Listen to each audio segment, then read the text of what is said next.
France 3 Côte d'Azur.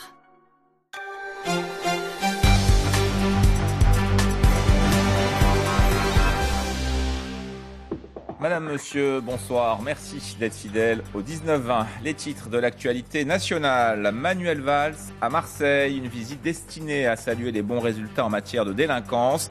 Mais le message du Premier ministre a été quelque peu perturbé par des coups de feu tirés à l'arme automatique dans le quartier de la Castellane. Et puis, nouveau rappel de prudence pour les amoureux de la poudreuse. Le nombre de victimes tuées cet hiver en hors-piste dépasse déjà celui de l'an passé. Nous irons à la rencontre de ces passionnés de glisse dans les Pyrénées. Ces informations vous seront développées à 19h30. Les titres de l'actualité en Côte d'Azur. Ouverture demain de 2 procès très attendus. Celui du meurtrier présumé des 2 femmes gendarmes abattues à Colobrières. Et puis celui de l'ancien électricien de Picasso poursuivi pour recel de 271 œuvres du maître. Rappel des faits de ces 2 procès dans un instant.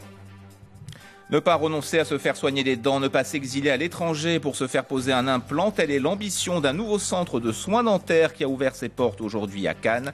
Présentation dans ce journal. Notre série cette semaine est consacrée aux seniors. Plus belle la vie quand on est à la retraite. Notre premier volet est consacré aux passionnés de botanique. À Nice, des jardins familiaux permettent aux anciens d'assouvir leur passion. Mais tout d'abord, le mouvement des patrons d'auto-école. Des manifestations ont eu lieu dans 13 grandes villes de France aujourd'hui, comme à Marseille. Les auto-écoles dénoncent la réforme du permis de conduire actuellement en discussion à l'Assemblée nationale. Un texte qui prévoit un permis moins cher et des délais d'attente plus courts. Pour cela, le gouvernement envisage de faire appel à des agents de la Poste pour pallier le manque d'examinateurs. Olivier Chartier-Delegue et Éric Jacquet se sont rendus dans une auto-école d'Antibes. Portrait d'une profession inquiète de son avenir. Allez, installe-toi bien.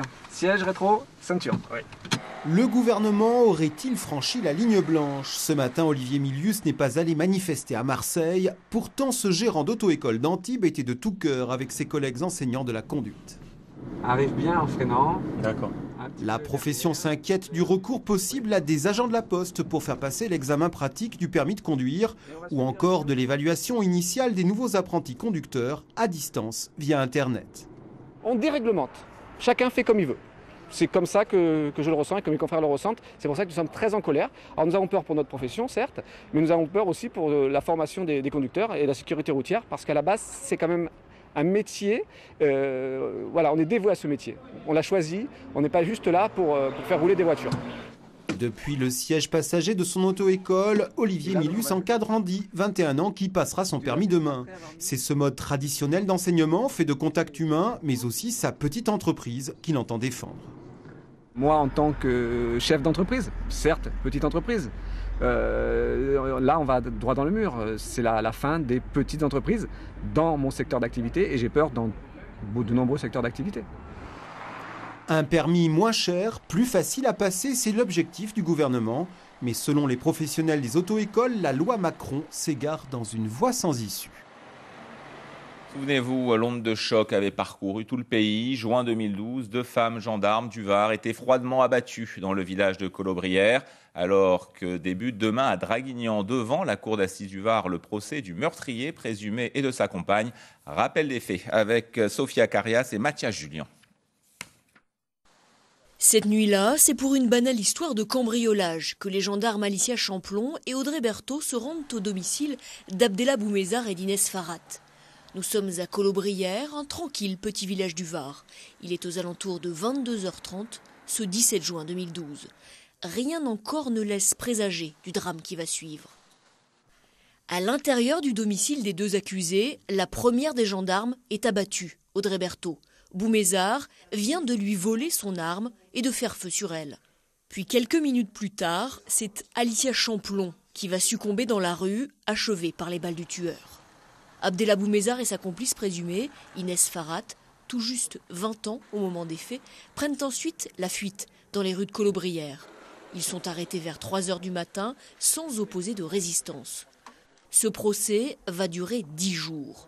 Il permettra d'entendre devant les assises de Draguignan les 2 accusés, les 46 témoins cités et les collèges d'experts psychiatriques. L'un d'entre eux a conclu à l'abolition du discernement chez Abdellah Boumezar.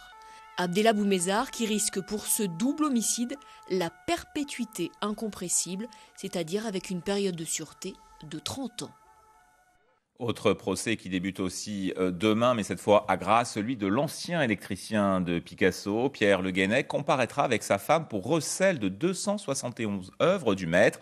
Un don, selon le couple, impossible, répondent les héritiers de Picasso. L'affaire intéresse le monde entier. Magali Roubaud, Fanny Felten. À qui appartiennent ces 271 croquis, esquisses ou collages réalisés par Pablo Picasso dans les années 1900 à 1930 et estimés à 60 millions d'euros? C'est tout l'enjeu de ce procès devant le tribunal de Grasse.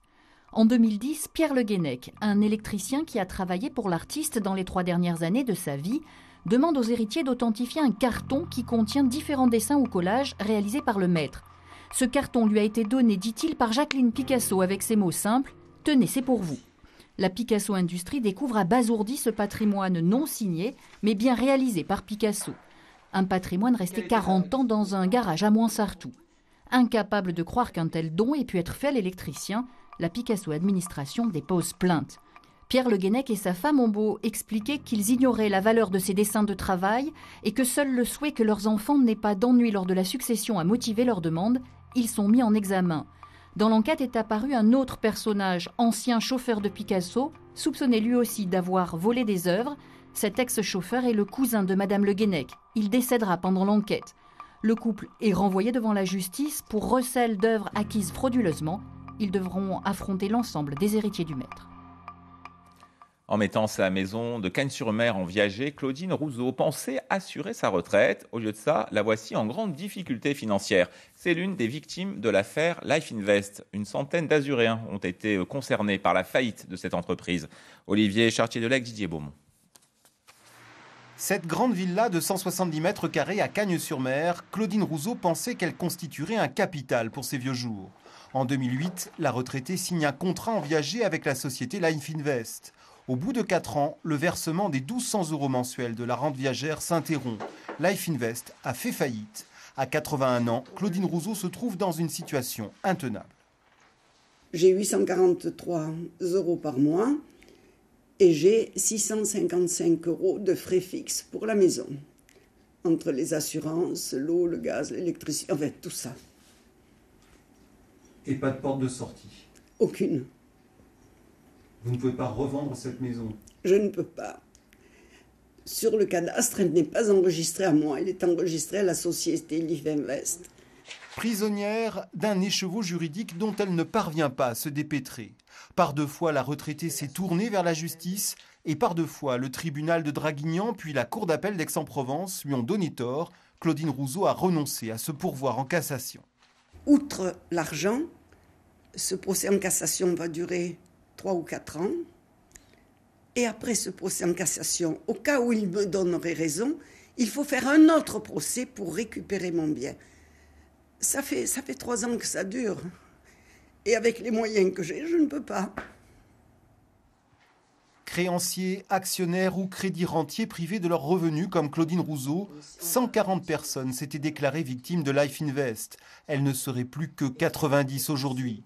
Pour la vieille dame, dans sa grande maison, l'histoire s'arrête là, dans une impasse. On poursuit par l'ouverture aujourd'hui à Cannes d'un centre de soins dentaires qui promet d'appliquer des tarifs au juste prix, s'agissant notamment des implants qui peuvent coûter très cher dans un cabinet classique. Les responsables de ce nouveau centre estiment qu'ils peuvent baisser les prix tout en maintenant la qualité. Alors, quelle est leur recette? La réponse avec Emmanuel Félix et Laurent Verdy. Nous sommes ici dans le tout premier centre de santé dentaire à bas prix des Alpes-Maritimes. Un centre équipé d'un matériel dernier cri, scanner avec imagerie 3D, bloc opératoire exclusivement dédié à la pose d'implants ou encore un cabinet réservé aux chirurgies complexes. Un centre moderne qui pratique des tarifs 2 fois moins élevés que chez un chirurgien dentiste classique. Nous avons une organisation qui diffère des cabinets classiques dans le sens où l'administratif est séparé du médical, des tarifs qui sont négociés en amont auprès des fournisseurs et des prothésistes et des salariés, des praticiens qui sont salariés. Malgré des prix attractifs, le centre ne fait pas l'impasse sur la qualité.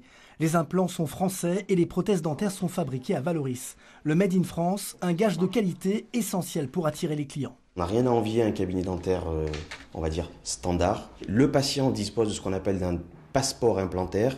À la fin de son traitement, on lui remet ce passeport implantaire sur lequel est mentionné le numéro de la dent, la marque de l'implant, la référence de l'implant, la date d'expiration, le numéro de l'eau.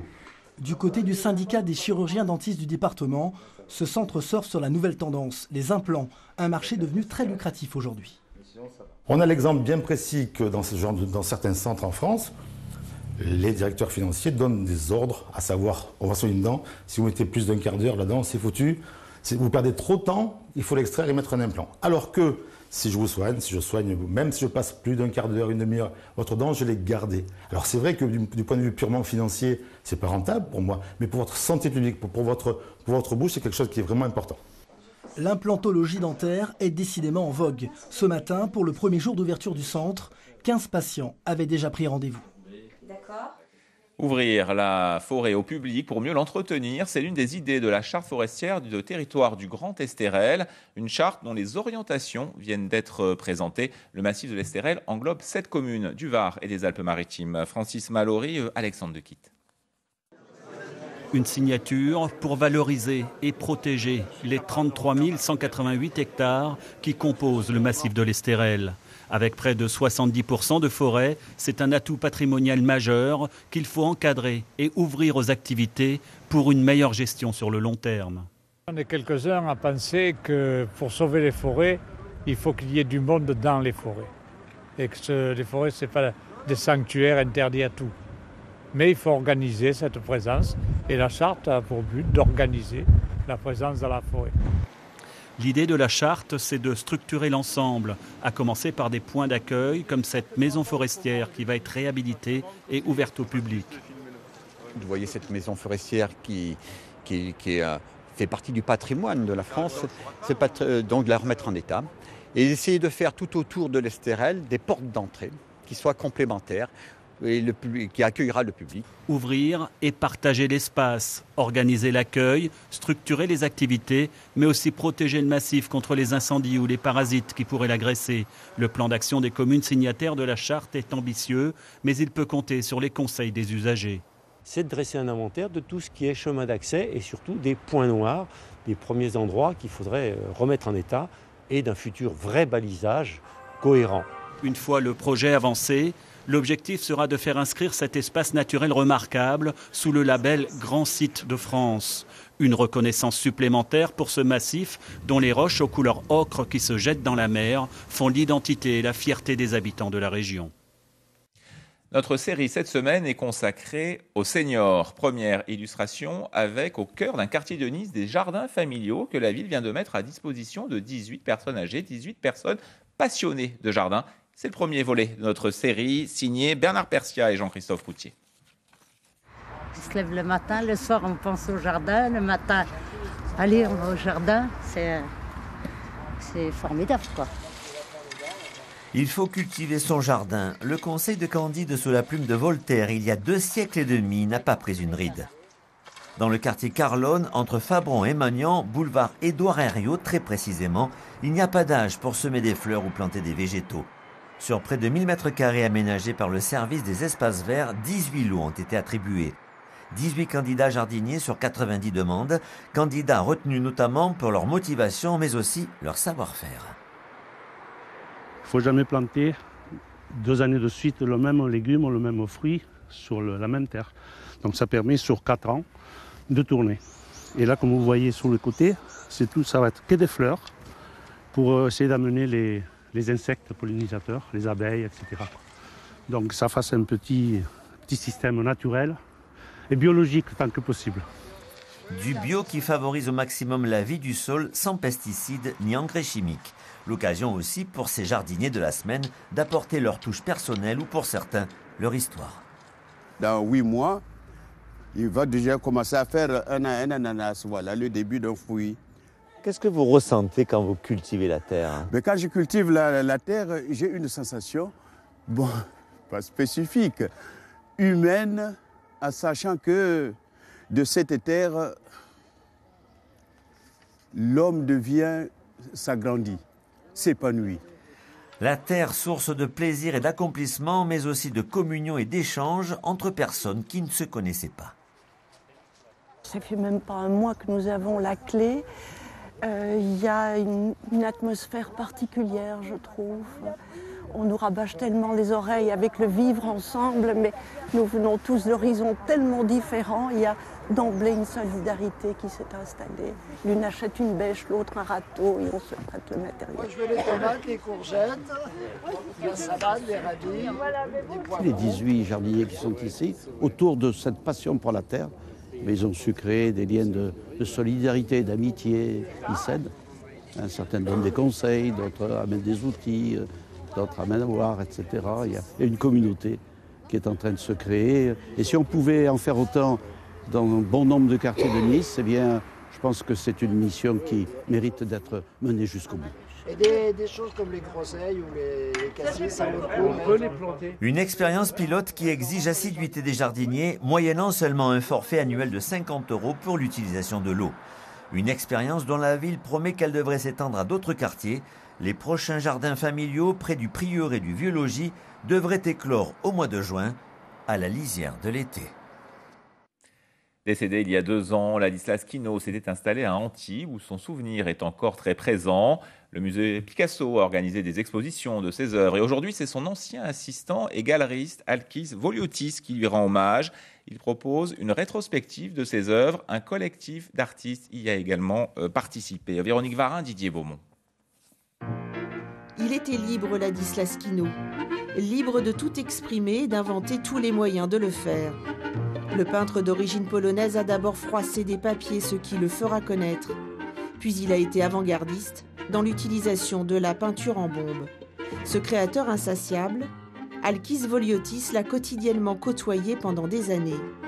C'est lui qui a sollicité les street artistes du collectif 9e Concept pour qu'ils créent spécialement des toiles en hommage à Quinault. L'initiative aurait sans doute plu au peintre qui, un soir dans la rue, n'hésita pas à se joindre à de jeunes taggeurs. Il a demandé une bombe pour essayer de faire quelque chose, donc carrément il a fait un Quinault. Et il a signé Quinault. Et les membres ils se sont dit, bon, qui t'es toi? Il a dit, voilà, c'est moi Quinault, et j'ai signé. Mais on peut trouver tes dagues et tes peintures dans les musées. Ladislas Quinault, en père spirituel du street art français, c'est encore plus vrai dans le fond que dans la forme. Volontiers contestataire, parfois indigné, toujours concerné, il avait tout pour inspirer des disciples. Lui aussi, c'est un peintre rebelle, donc chaque fois, il était très influencé quand même par les événements, par la politique, partout. Donc ça influençait vraiment sa peinture. C'était pas uniquement il n'était pas un peintre de salon, comme il disait souvent. C'était vraiment un peintre rebelle, un peintre de combat. Cette exposition est à découvrir dans la galerie d'Alkis Voliotis, dans une ruelle d'Antibes, sans nul doute fréquentée par les 2 collaborateurs et amis. Et cette ruelle d'Antibes, c'est la rue du Petit Four. L'information régionale est aussi sur vos smartphones en téléchargeant l'application France 3 Région. À suivre la météo, le journal de France 3 Nice, présenté ce soir par Véronique Lippot. Et à 19h30, le journal national. Excellente soirée.